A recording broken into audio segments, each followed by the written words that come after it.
Hi, and welcome to Phoenix Books in Burlington, Vermont. Thank you all so much for coming out for this special event. We do have a double billing tonight, which we're really excited about. We have a local author, Jennifer McMahon, and she is celebrating the release in paperback of her fifth book called The One I Left Behind. And Jennifer wasn't born in Vermont, but seems to have lived most of her adult life anyway here. I know that she has a couple degrees from some very well-respected local schools of Vermont College. No. I didn't finish my degree, but I Didn't finish her degree, but close. A dropout from Vermont College, but does have a degree from Goddard College, which is a really great school up in the mountains here. And so she's going to be talking about this book, and she'll obviously talk about any of her previous books if you like.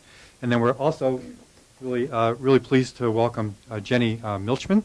This is her first published work, although I understand that Jenny has 6 or 7 novels on her hard drive, which hopefully maybe will see the light of day at one point in the future. And just learned that Jenny and her family are on a 40,000-mile or something road trip all across the United States. Her daughter and her son and her husband are with her, and that must be really fun. And we welcome her as well. And so without any further ado, I'm going to ask Jennifer McMahon to come up. Thank you so much.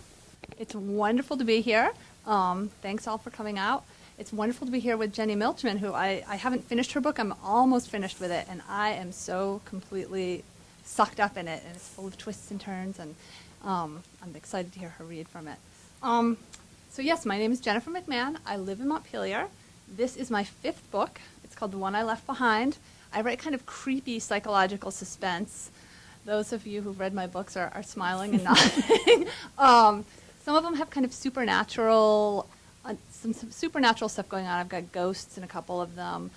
In one book, a little girl disappears after saying she's met the king of the fairies in the woods behind her house. In another book, I have a child who's kidnapped by someone wearing a rabbit suit. So they're kind of, creepy and dark, and I tend to write about the dark side. And in this book, I've got a serial killer on the loose, speaking of dark. When you're in a writing program or a writing group or even just hanging out with other writers, oftentimes you hear this old adage, write what you know. And my thing is write what scares you. And that's kind of what I'm drawn to write about, the stuff that keeps me awake at night. And the stuff that, I have terrible insomnia. And I've got these thoughts, if I get a thought in my brain or a fear, I'll just replay it over and over and over. Like, what if this thing happened? And I can't sleep, and I'll get up and I'll write it down, and it'll become the beginning of a novel. And in this case, it was a serial killer. And this book actually began, I tend to start a book usually with an image or just a single idea, a single little sort of spark.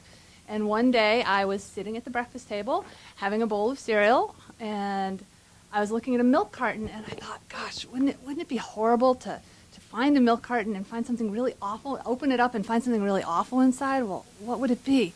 Whoa, what if I found a milk carton and there was a hand inside? Oh my God, that would be terrible. And then I had this image, and it planted itself in my brain. I couldn't get it out of my brain. I'm thinking, I have to write about the hand and the milk carton. And the more I thought about it, so I'm staying awake at night thinking about the hand and the milk carton, and then it becomes not one hand, but several hands. And before I know it, I'm thinking, oh, I'm writing a book about a serial killer. And I didn't know anything beyond that. I just sat down and started writing, and that's the way that my process works. Some people are big outliners and planners. I'm not. I just start with the hand and the milk carton and go and see where the story takes me. And so I sat down and I wrote my book, and I had no idea who the killer was. I had no idea who the victims were going to be. And I just had to write and find out. And why is the killer choosing the victims that the killer chooses? Why does the killer do the things that the killer does? And I didn't know, and I didn't know who the killer was until the end of the book. And it actually changed in my mind several times. I'm writing, I'm going chapter by chapter, and it's definitely this person. No, and then I get to the next chapter. No, I don't think so. I think it's this person. And I didn't know until I got to the end. So that's what makes writing fun for me. I'm going to read a tiny bit, and then Jenny's going to come up and talk a little bit about her stuff and her process and her book, her wonderful book. And then we're going to both be up here and ask each other some questions. And our theme tonight is darkness and kind of the dark side of writing and the dark side of the publishing journey and what draws us to write the dark stuff we do, because we both do write about dark stuff. So keeping that in mind, I decided to choose a reading that I don't normally read because I usually have my 8-year-old daughter with me, and I try not to read anything too dark or heavy when she's with me. So I don't usually read this little bit, but this will be fun for me because I don't get to read it very often. And this is from the very beginning. And here we go. This is Neptune's last victim. The first thing she does when she wakes up is check her hands. She doesn't know how long she's been out. Hours, days. She's on her back, blindfolded, arms above her head like a diver, bound to a metal pipe. Her hands are duct taped together at the wrist, but they're both still there. Thank you, thank Jesus, sweet, sweet Mother Mary, both her hands are there. She wiggles her fingers and remembers a song her mother used to sing. Where is Thumbkin? Where is Thumbkin? Here I am, here I am. How are you today, sir? Very well, I thank you. Run away, run away. Her ankles are bound together tightly, more duct tape. Her feet are full of pins and needles. She hears Neptune breathing, and it sounds almost mechanical, the rasping rhythm of it. In, out, chug, chug, puff, puff. I think I can, I think I can. Neptune takes off the blindfold, and the light hurts her eyes. All she sees is a dark silhouette above her, and it's not Neptune's face she sees inside it, but all faces. Her mother's, her father's, Luke the baker from the donut shop, her high school boyfriend. She sees the stained glass face of Jesus, the eyes of the woman with no legs who used to beg for money outside of Denny's during the breakfast rush. All these faces are spinning like a top on Neptune's head, and she has to close her eyes, because if she looks too long, she'll get dizzy and throw up. Neptune smiles down at her, teeth bright as a crescent moon. She tries to turn her head, but her neck aches from their struggle earlier, and she can only move a fraction of an inch before the pain brings her to a screeching halt. They seem to be in some sort of warehouse. Cold cement floor, curved metal walls laced with electrical conduit, boxes everywhere, old machinery. The place smells like a country fair. Rotten fruit, grease, burned sugar, hay. It didn't need to be this way, Neptune says, head shaking, clicking tongue against teeth, scolding. Neptune walks around her in a circle, whistling. It's almost a dance, a little spring in each step, a little skip. Neptune's shoes are cheap imitation leather, the tread worn smooth, helping them glide across the floor. All at once, Neptune freezes, eyeing her a moment longer, then quits whistling, turns and walks away. Footsteps echo on the cement floor. The door closes with a heavy wooden thud. A bolt slides closed. A lock is snapped. Gone, for now. The tools are all laid out on a tray nearby. Clamps, rubber tourniquet, scalpel, small saw, propane torch, metal trowels, rows of gauze, thick surgical pads, heavy white tape. Neptune's left these things where she can see them. It's all part of the game. Stop, she tells herself. Don't panic. Think. Tomorrow morning, another hand will show up inside a milk carton on the steps of the police station. Only this time, it'll be her hand. She looks at the saw, swallows hard, and closes her eyes. Think, damn it. She struggles with the tape around her wrists, but it's no good. She opens her eyes, and they go back to the tools, the bandages, the saw with its row of tiny silver teeth. She hears a moan to her left. Slowly, like an arthritic old woman, she turns her head so that her left cheek rests on the cool, damp floor. You, she says, surprised but relieved. The woman is taped to a cast-iron pipe on the opposite side of the warehouse. I can get us out of this, she promises. The woman lifts her head, opens her swollen eyes. The woman laughs, her split lip opening up, covering her chin with blood. We're both dead, Dufresne, she says, her voice small and crackling, a fire that can't get started. So there you have something from the point of view of one of Neptune's victims.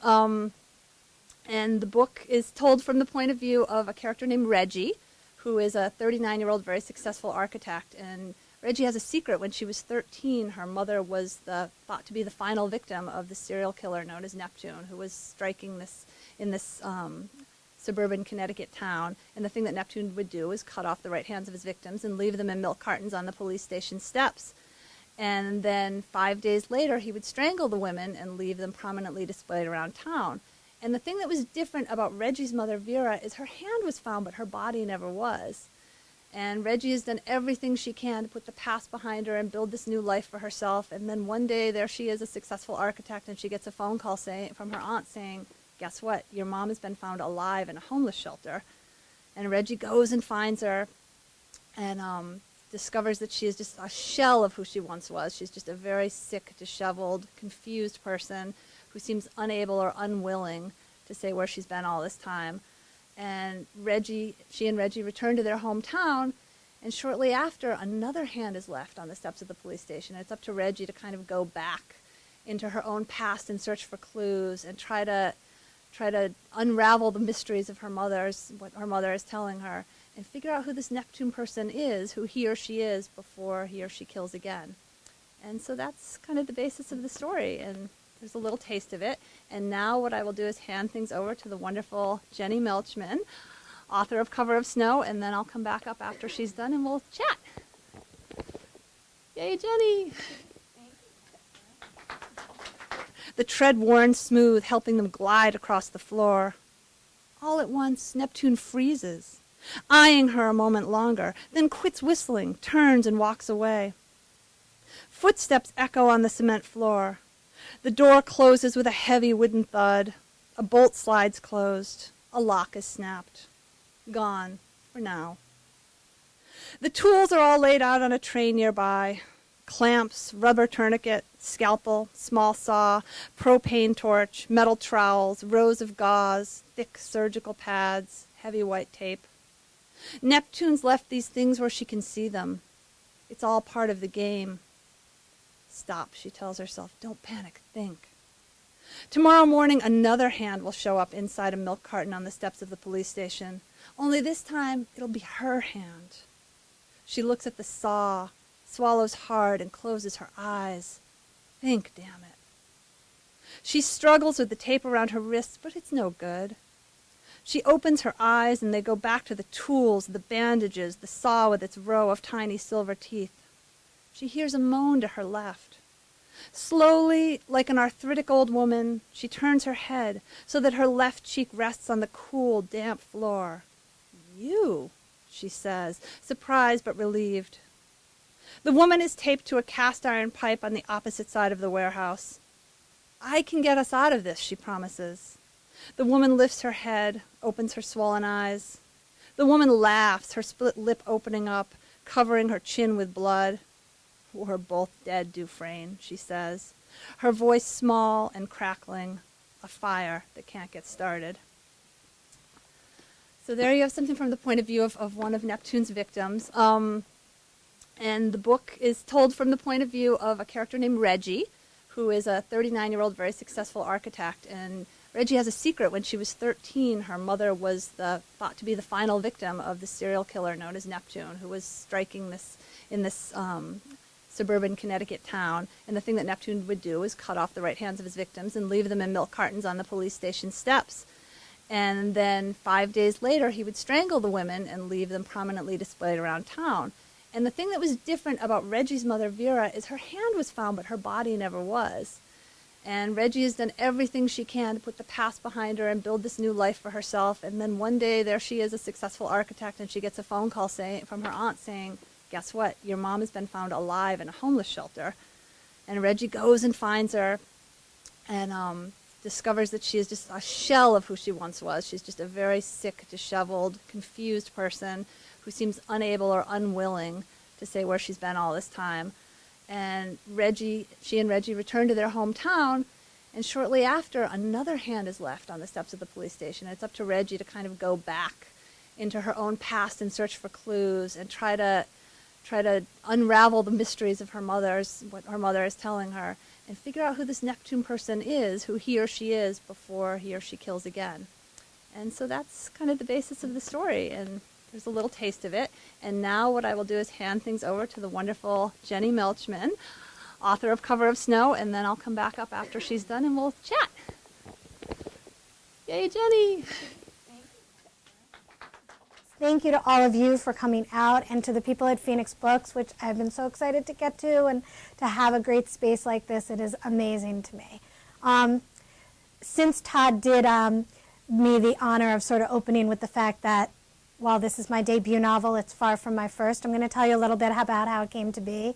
It also pays a little bit of homage to Jennifer, because along the way, when you're trying to get published, you're usually a little desperate, or a lot desperate, and you'll do things to try to figure out what the secret is and what may make you finally break through that wall. And one of the things I did was write to authors that I admired, and Jennifer was one of the authors that I wrote to these many years ago. I don't even want to say how long they were.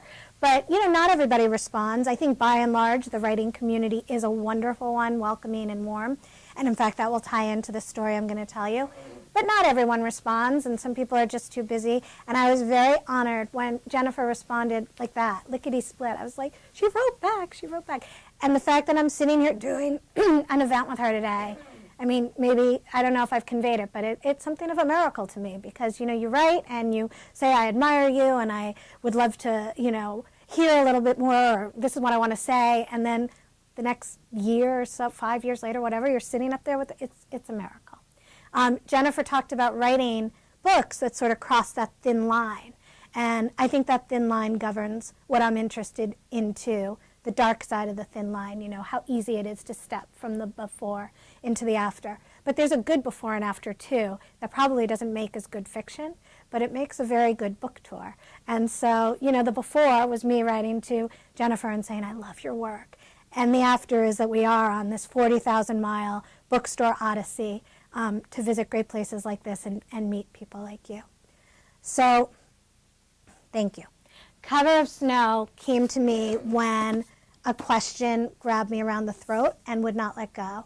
And that question was, what would make a good man do the worst possible thing he could to his wife?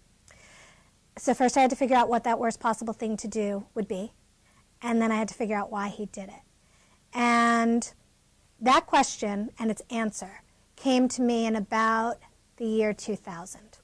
It was the second novel I was working on. It took me about 13 years to get published, and during that time I wrote 8 novels, this being the 8th. At a certain point I said, professional novelists write a book a year, so that's what I'm going to try to do. I had 2 babies, but for those slow down periods, I did write about a book a year. I always had agents representing me, and what happens when an agent goes to a publishing house is they have to get an editor interested, and then the editor has to get the whole house kind of behind that book. They have to get marketing involved and PR and other editors. If you're signed with kind of a new hungry agent, which is who I was with, they'll go to new hungry editors. And the wonderful thing about those editors is they're really passionate and not at all jaded. But the not so wonderful thing is they don't have a lot of clout and they're not high on the totem pole. And so, sometimes they have to get 10 or 20 people behind your book. And if you've ever heard the horse and the camel and the committee and whatever that saying is, that I'm going to botch horribly, but one of them is the other made by a committee. How do you get 25 people to agree that a book is good? You don't. And so, obviously it happens for talented writers like Jennifer. But I was stuck at that stage for about 11 years. Second novel, that question, what would make a good man do the worst possible thing, it never really died. And so even though I put the novel in a drawer or a hard drive, as Todd said, that question stayed with me. And when my 7th novel was climbing the ranks at a big publishing house, I realized I had to come back to that question. And I read my second manuscript over, and I saw what was good about it, which was the question, and what was bad about it, which was everything else. And I started to write from scratch, pretty much. The second novel in this one shares about 200 words. You can do like a compare, yeah. But that question was just so there, and the character who sort of lived in the aftermath of what her husband had done. 7th novel, climbing, but remember what I said about the new hungry editor. It took about 6 weeks while my agent was getting call after call. Editor number 2 is on board. Editor number 3, editor number, up through 12. I'm not kidding. Went on for weeks. And finally, the publisher herself turned down novel number 7. My agent was simultaneously shopping this one, and we were getting rejections that said things like, I love the array of characters, but the pacing is really slow, versus we have to cut some of these characters, but the pacing moves so lickety-split. I mean, just, the kinds of things that could drive you crazy. But we were out of options. And I had taken my approach with Jennifer of writing letters to authors you admired, and I think I had worked it to a finely honed point. And I had become friends with a wonderful author named Nancy Picard on Facebook. Nancy wrote a book called, you're nodding, so you probably, Scent of Rain and Lightning in 2010, which I loved. Told her how much I loved it. I'm part of a lot of mystery listservs and, kind of communities online. And so I got to see, did you love Nancy's book too? You loved it? I did, but yeah. I'm from Dorothy L. Oh, okay, so now's my Dorothy L. story. So part of a lot of mystery listserv communities online, which are such just repositories of community and encouragement, and Kathy knows what I was going through because she heard me talk about it online. Anyway, so I sent to Nancy, I began forwarding her all these lists where she appears with Scent of Rain and Lightning as one of the best of books. There must have been like 30 of them that year. Her book did really, really well. So I kept sending it on, and friendly. And I asked her at one point, did she ever look at unpublished manuscripts? And she said that she did not, and that legal at her publisher would not allow. It was very hard and fast. But Nancy did hear when novel number 7 tanked, and I think she just kind of took pity on me. I always picture it as if I'd been dunning her daily, and finally she was like, send it to me, all right, already. But I hadn't. I swear I'd never mentioned my book again. But she asked for it, and she read it. And on a very cold, dreary day, kind of like the days that appear in the book, she said, I love it, and I don't just want to offer you a blurb or an endorsement. I'm going to put it in my own editor's hands. And even though I felt like we're not having any other children, but if we did, we would name them all Nancy, I did not think it was going to be much more than that, because I had been around this block now 15 times. And I thought she might love it, and her editor will be like, the characters are too many, or the pacing is, I just was not expecting anything. But Nancy's editor did end up buying it within a week. And so it was 11 days and 1 week, and then I became, then I found out I was going to be a published author. So that is the story. And I think it's a testimony to, the author in the audience and the members of Dorothy L. in the audience and all of you, because they say it takes a village to raise a child. I think it takes a village to write a novel, certainly to have a publishing career. And I thank you for being part of the village. I'm going to read a very short section. If you read the flap copy of Cover of Snow, they give away this punch at the end of the first chapter. That was really a part of my writing process. I cried a little bit when I realized they were going to have to do that, but they do have to do it. I mean, it kind of kicks off the novel. But the section I'm going to read is not going to give away that surprise. So chapter 1. I have to get out of my happy Nancy time and into the mood of the book. My husband wasn't in bed with me when I woke up that January morning. The midwinter sky was bruised purple and yellow outside the window. I shut bleary eyes against light that glared and pounded. A second later, I realized my toes weren't burrowing into the hollows behind Brendan's knees, that when I flung out my arm, it didn't meet his wiry chest, the stony muscles gone slack with sleep. I slid my hand toward the night table, fingers scrabbling around for our alarm clock. 7:30. It was late. As if drugged, my brain was making sense of things only after a dull delay. But it was a full hour past the time I always woke up. We always woke up. Brendan slept a cop's sleep, perpetually ready to take action, and I had been an early riser all my 35 years. Bits of things began to take shape in my mind. The morning light which entered so stridently through the window. Brendan not in bed with me. He must have gotten up already. I hadn't even felt him move. But Brendan had been working late all week. I hadn't yet found out why. My husband had good reason to sleep in. And if he had risen on time, why didn't he wake me? I felt a squeezing in my belly. Brendan knew I had an 8 o'clock meeting with a new client this morning, the owner of a lovely but ramshackle old salt box in need of repair. My husband took my burgeoning business as seriously as I did. He would never let me miss a meeting. On the other hand, Brendan would know that if I slept late, then I must be worn out. Maybe getting Phoenix off the ground had taken more out of me than I realized. Brendan probably figured he'd give me a few extra minutes, and the morning just got away from him. He must be somewhere in his normal routine now, toweling off or fixing coffee. Except I didn't hear the shower dripping, or smell the telltale welcome scent of my morning fix. I pushed myself out of bed with hands that felt stiff and clumsy, as if I were wearing mittens. What was wrong with me? I caught a glimpse of my face in the mirror and noticed puddles of lavender under my eyes. It was like I hadn't slept a wink instead of an extra hour. "Brendan? Honey, you up?" My words shattered the air, and I realized how very still our old farmhouse was this morning. Padding toward the bathroom, one explanation for the weight in my muscles, not to mention my stuporous sleep, occurred to me. Brendan and I had made love last night. It had been one of the good times, me lying back afterward, hollow, cord out, the way I got when Brendan was able to focus completely on me, on us, instead of moving so fiercely that he seemed to be riding off to some distant place in the past. We'd even lain awake for a while in the waning moments before sleep, fingers intertwined, Brendan studying me in a way that I felt more than saw in the dark. "Honey, last night tired me out, I guess. Not that it wasn't worth it."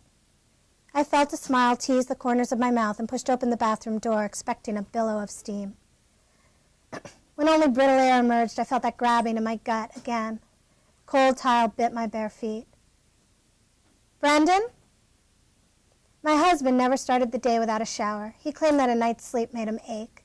But there was no residue of moisture filming the mirror, nor fragrance of soap in the air. I grabbed a towel, wrapped it around my shoulders for warmth, and trotted toward the stairs, calling out his name. No answer. Could he have gone to the station early? Left me sleeping while my new client waited at his dilapidated house? "Honey, are you home?" My voice sounded uncertain. No answer. And then I heard the chug of our coffee pot. Relief flowed through me, thick and creamy as soup. Until that moment, I hadn't let myself acknowledge that I was scared. I wasn't an overreactor by nature usually. I headed downstairs, feet more sure now, but with that wobbly, airless feeling in the knees that comes as fear departs. The kitchen was empty when I entered, the coffee a dark, widening stain in the pot. It continued to sputter and spit while I stood there. There was no mug out waiting for its cold jolt of milk. No light was turned on against the weak morning sunshine. Nobody had been in the icy kitchen yet today. This machine had been programmed last night, one of the chores accomplished as Brendan and I passed back and forth in the tight space, stepping around each other to clean up after dinner. That thing in my belly took hold, and this time it didn't let go.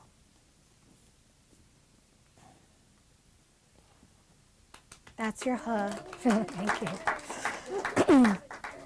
So yeah, that is Cover of Snow. And I did not even replant the Phoenix in there. That is the name of her business and the name of this wonderful bookstore. I didn't even know I'd be here one day. I think there's all kismet and synergy at work in life. Anyway, so we're both going to come up. Do I get to ask you the question first, or you want to? Questions. I just have a question I'm dying to ask, I have to say. I think. I don't know. I'm a little nervous, but we'll see. Well, I mean, it goes to, so dealing in darkness was our topic for this night. I think that Jennifer and I clearly deal in darkness in our books. Most certainly. But also in life, I'm wondering, and, you know, I think it goes to it's a very narcissistic question, but this whole incredible reversal for me, like I wrote to you, and not reversal, but whatever, like continuum. I want to know, what was the darkest point along your road to getting published and building a career as a writer?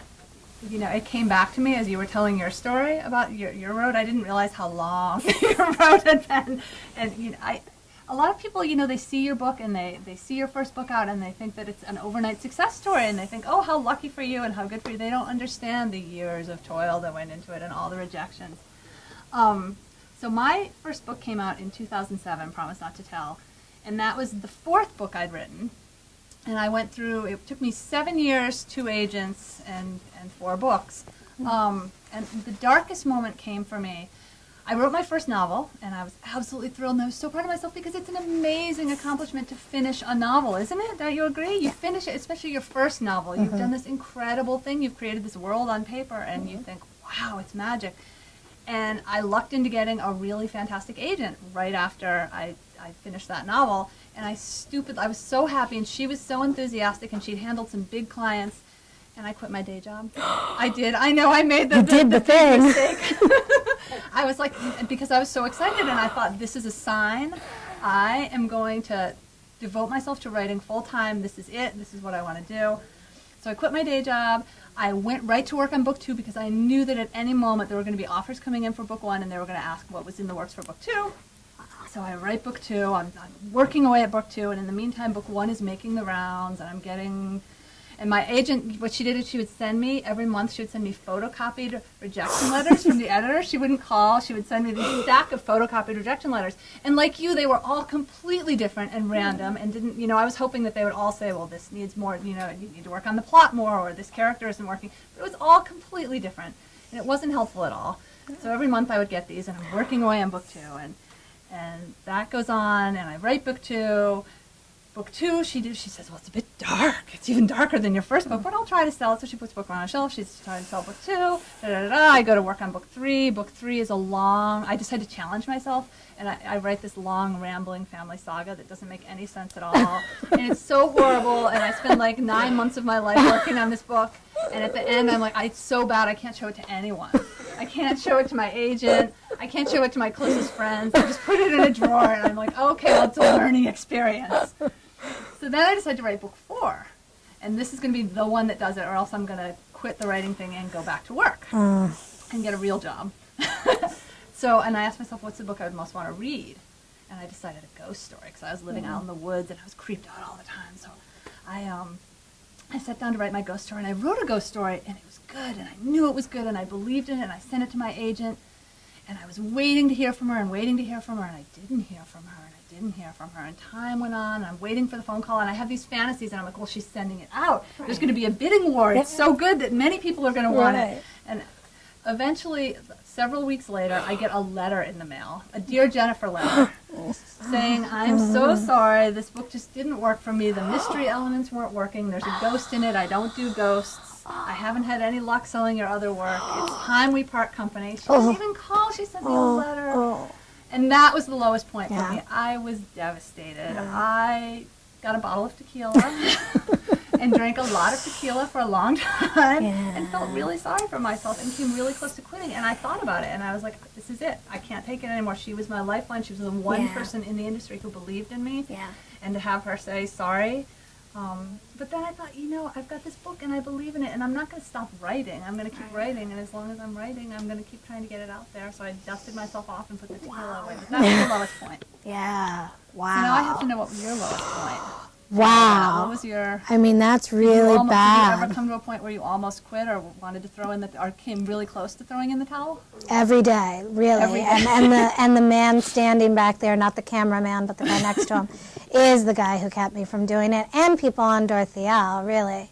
Now, that story is bad, I think, especially because you expected something so completely different. And those are the, I mean, you thought she was going to surprise you. Well, I was thinking the same thing. She wasn't calling you. She wasn't writing to you or sending you rejections because she was going to be like, Jennifer, there's a bidding war, and that's.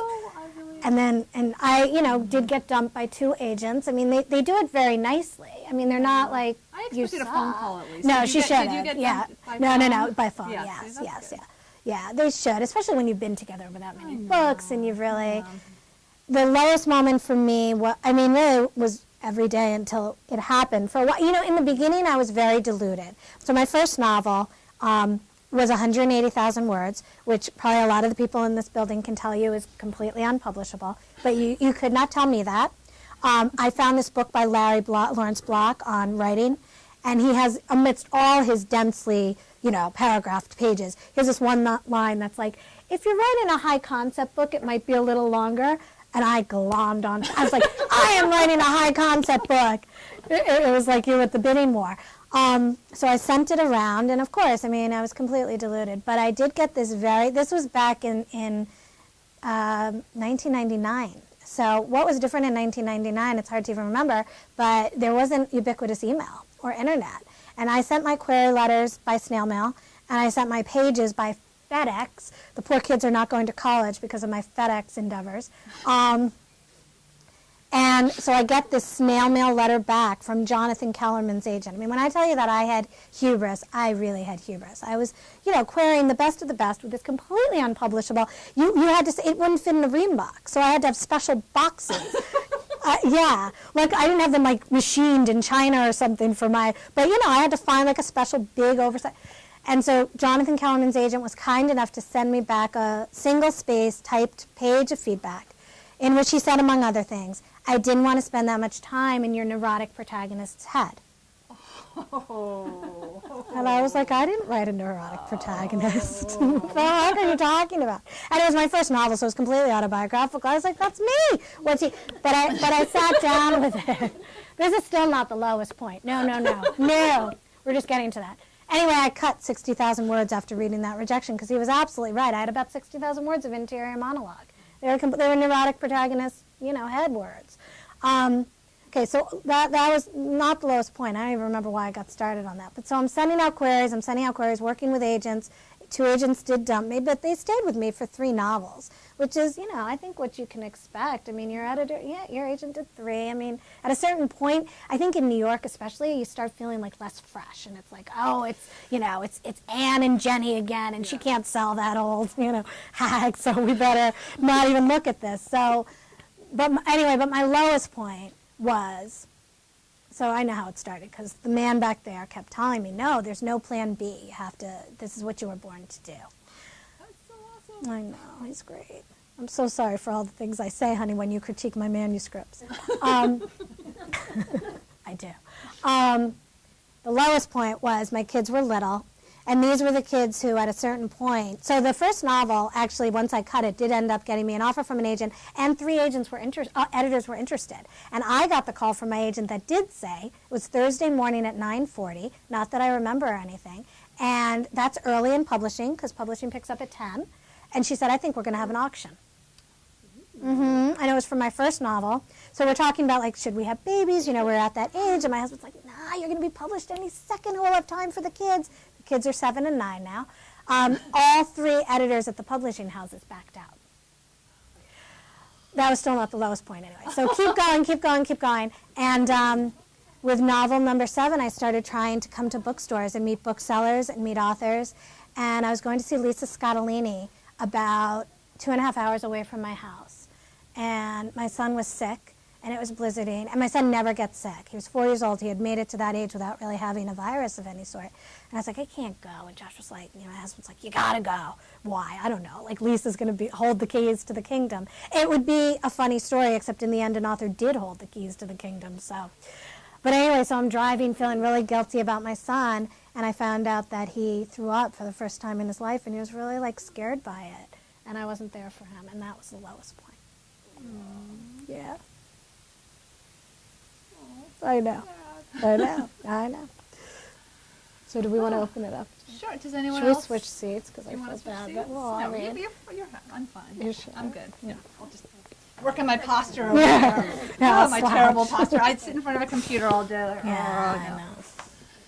Yes. Yeah, Jennifer, I read yours, and you write, things that involve a lot of little girls, and you have like an 8-year-old now, I do. and you have 9. At what point do you think your children are going to be, how do you determine when your children will be able to see exactly what mommy does, or read the content of what mommy does? So the question is, both Jenny and I have young children, and at what point will we feel like they're going to be able to understand and read the content of our books? My daughter loves she loves to look through my books. She hasn't actually read my books. She knows what I do. She understands what I do. She knows that Mommy writes mysteries, and she writes books about people killing people and terrible things happening to people. She knows what a serial killer is, and she knows it's not something that someone who goes around killing boxes of cornflakes. Despite the milk cartons. So we're warping her young.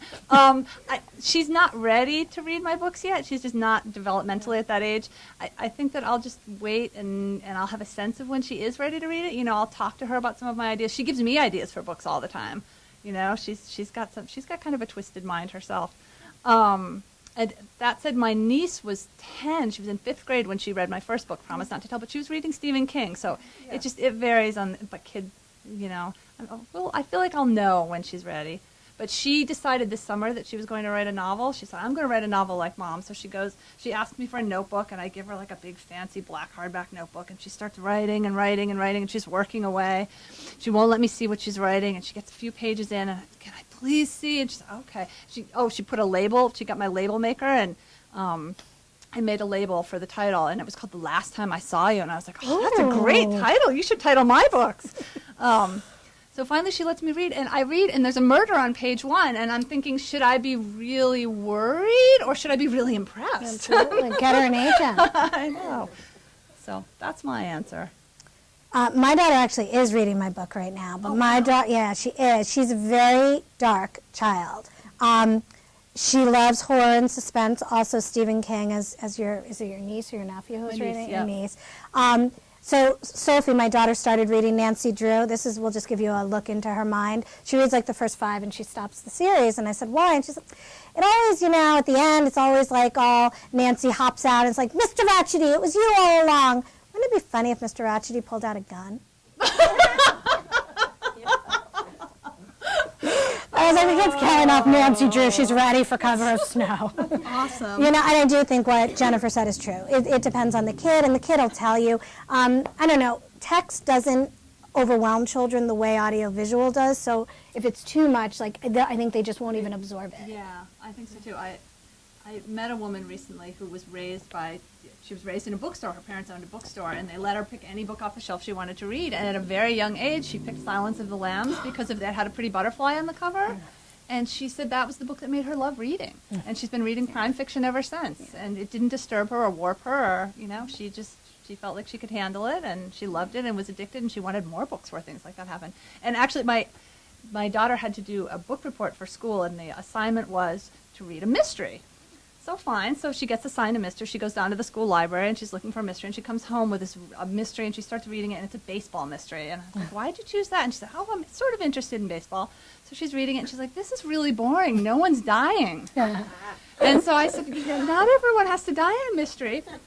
And she said, I want a mystery where someone dies. And I said, well, 3rd, 4th, 5th grade reading level, I don't know that we're going to find that. So we go to the bookstore, and we go in. And fortunately, it was a bookstore where I knew the owners, and I knew the folks who worked there. And she goes up to the counter, and she said, I'm looking for a mystery where someone dies at my reading level. And we found one. You did? A middle grade kind of? It was a middle grade. It was pretty tame, but she was happy. She was proud. And I was thinking, oh, my gosh, I'm going to get a call from the school guidance counselor any day. I worry about that, too. So the question is, do you get the same royalty on ebooks as a paper book?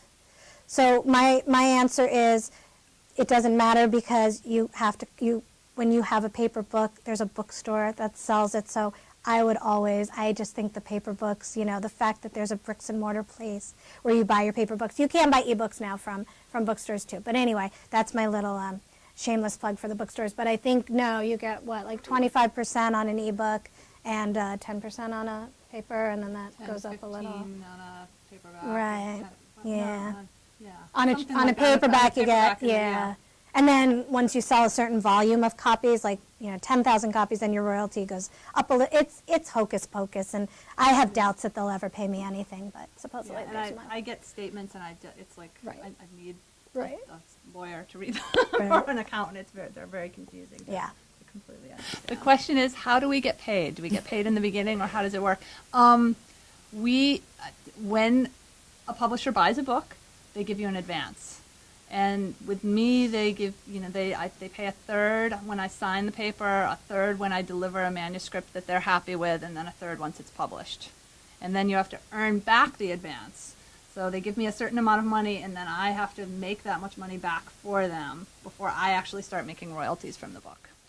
It's a little different because my payout, the advance payments, is not quite as good probably in 2011 when my deal was signed, or just because Jennifer has more seniority than I do, but sort of the same deal, except that last third is divided into 2 payments. Oh. So 2/6. With the 6th, I love Random House. Let me say, my publisher has been my saving grace. I love everybody there, and it's really not them deciding. I mean, if it were up to my editors and publicists, I think they would be showering money because they're wonderful that way. But, corporations decide these things. And so the last 6th is actually a year after pub. Interesting. Okay. Yeah. But hopefully for my second novel, it'll be a little better than that. Yeah. The question is, how do I maintain continuity since I don't do outlining and I don't really know what's going to happen from question to question? You know, my first draft is usually a horrible mess, honestly. I liken my process to, you know, you hear some writers talk about like making a sculpture and then chiseling parts away in revision. For me, I liken it to my first draft is like paper mache, and I just build the form for the paper mache, and then when I go back in my rewrites, then I'm adding the texture and I'm adding the actual shape.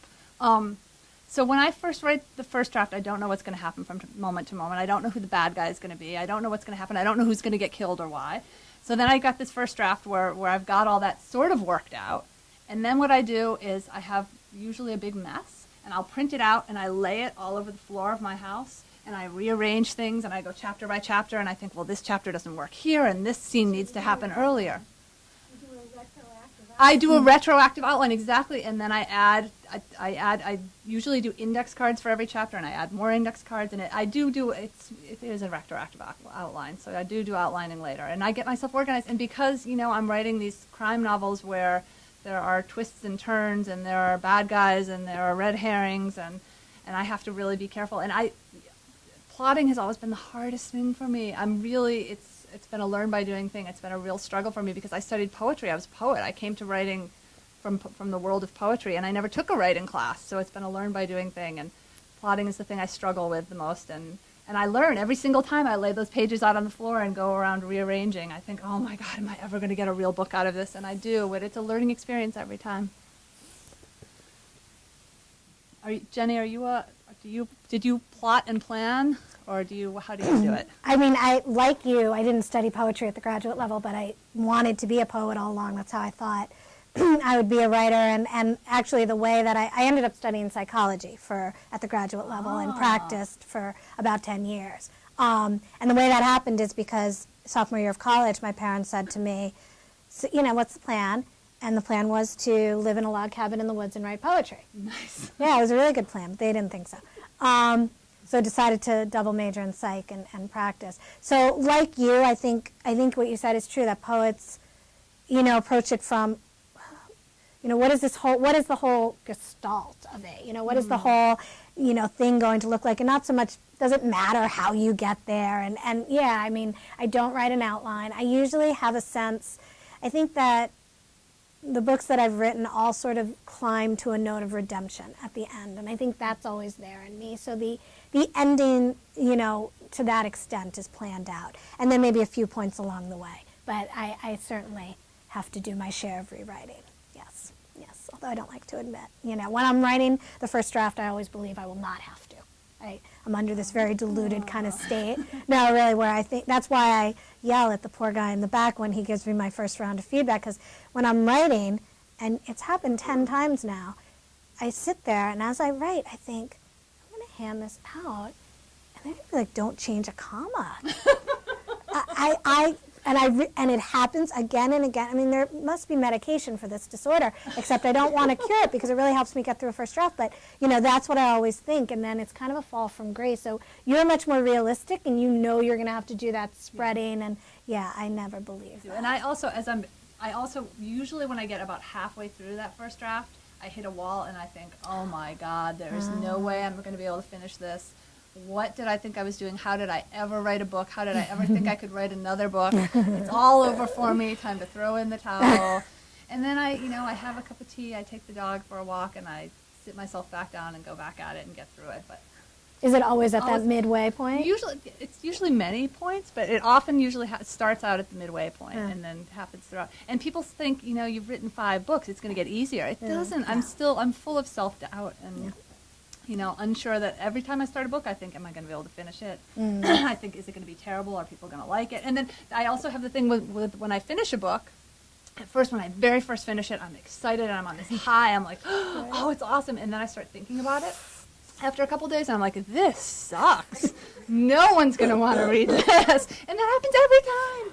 Yeah. Self-doubt. Yeah. Terrible. Yeah. I think there must be medication for that. For self-doubt? The whole world needs it. So, other questions? So, did I get it right that you worked as a psychologist? Well, as a psychotherapist, I never finished the dissertation, so I'm ABD, so you can't call yourself a psychologist, but yeah, I worked as a psychotherapist. So can you take like any ideas for your book from Well, when you worked? so How messed up people you got? we're all messed up. I mean, one of the biggest learning experiences for me as a psychotherapist was just how similar we all are. And, somebody walk into my office who, you would just think was nothing like you for whatever reason. I mean, maybe he was a mechanic and I'm not. And then just, the incredible similarity between our hearts and how we all suffer self-doubt, and it doesn't really matter who you are.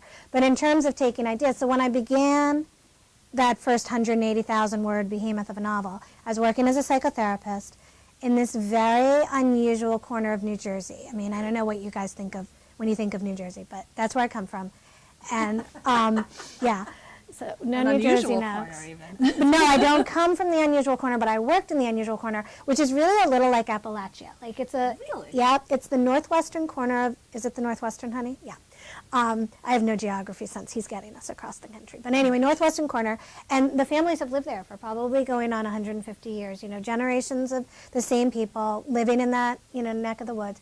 And I was working in a rural mental health center, and I had these cases that were just really like something out of a suspense novel. Like I was doing group therapy and a patient took out a gun and she wanted to kill herself in front of all the people who had been so important to her, so she had to be talked down. I had this little cherubic blonde girl. She was 5 years old, and her mom had brought her in because she had just killed the family bird, which might not sound so horrible, but the bird was a cockatiel, so it was a really large, yeah.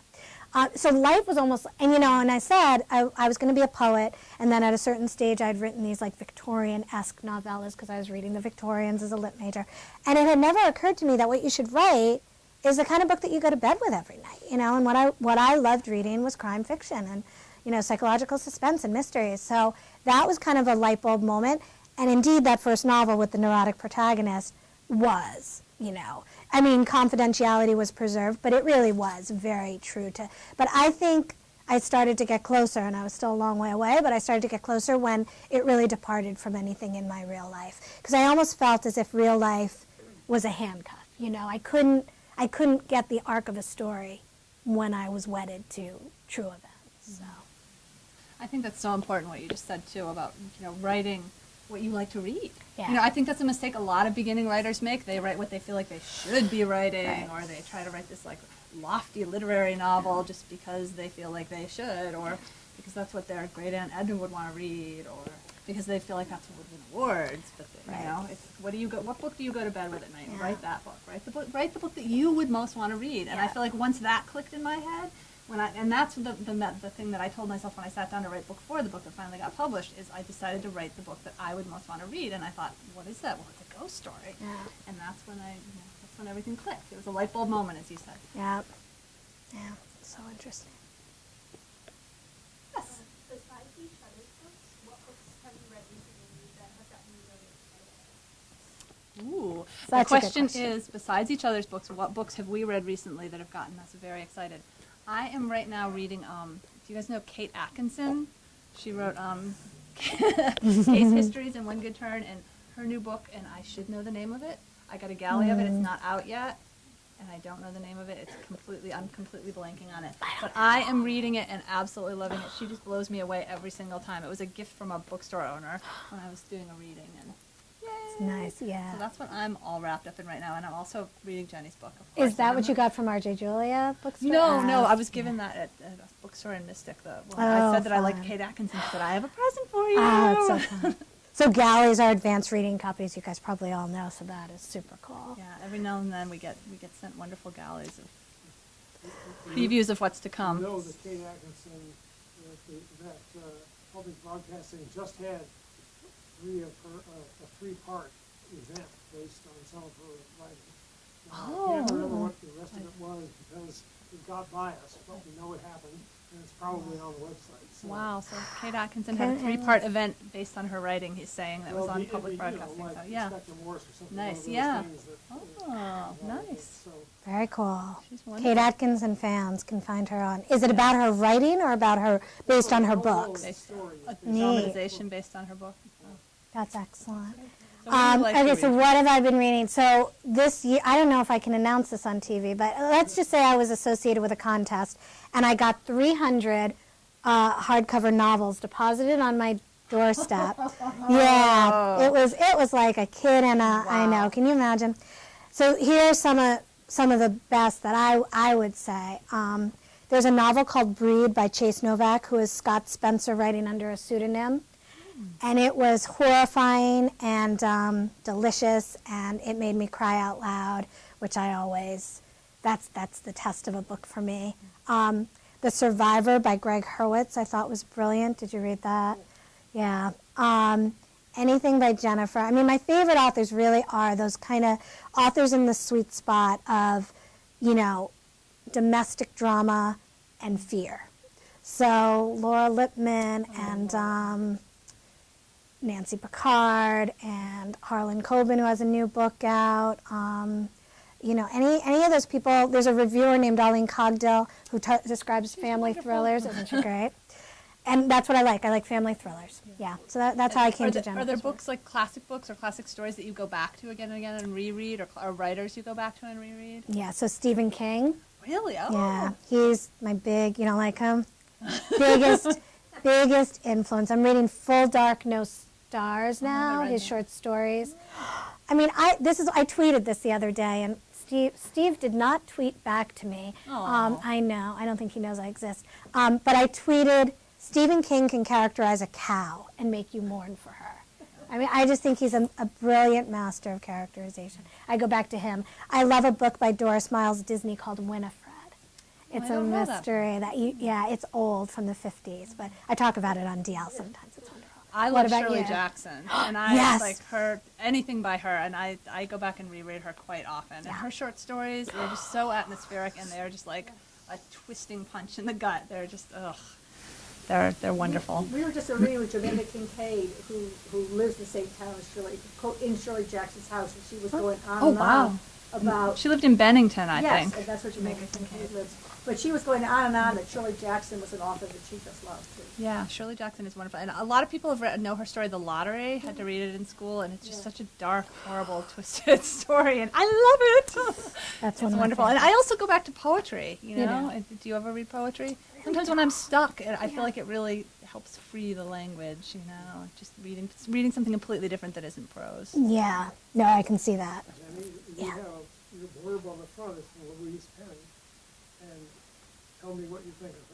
So Louise Penny, the question is, and who blurbed my book, and what do I think of her? Well, I mean, first of all, I love her. Louise gave me that blurb before I was published, before I ever knew I'd be published. So I remember I sent her my manuscript at a cost of $80. Remember, the kids' bank accounts went to mailing costs, because she lives up there in Canada, and that's how much it costs to mail. So, personally, I love her very much. And as, a literary, fiction, I mean, she writes this series set in provincial Quebec, and I think there's nobody like Louise for creating a town where the town becomes the character along with, and that's what I love. And that's actually what I love about Stephen King, that the town becomes the character as well. Louise is brilliant at it. Todd and everyone at Phoenix, thank you so much for having us. This has been really fun. Thanks so much for Jenny and Jennifer, the two J's. Thanks for coming out tonight and listening to this. Really appreciate it. Good night.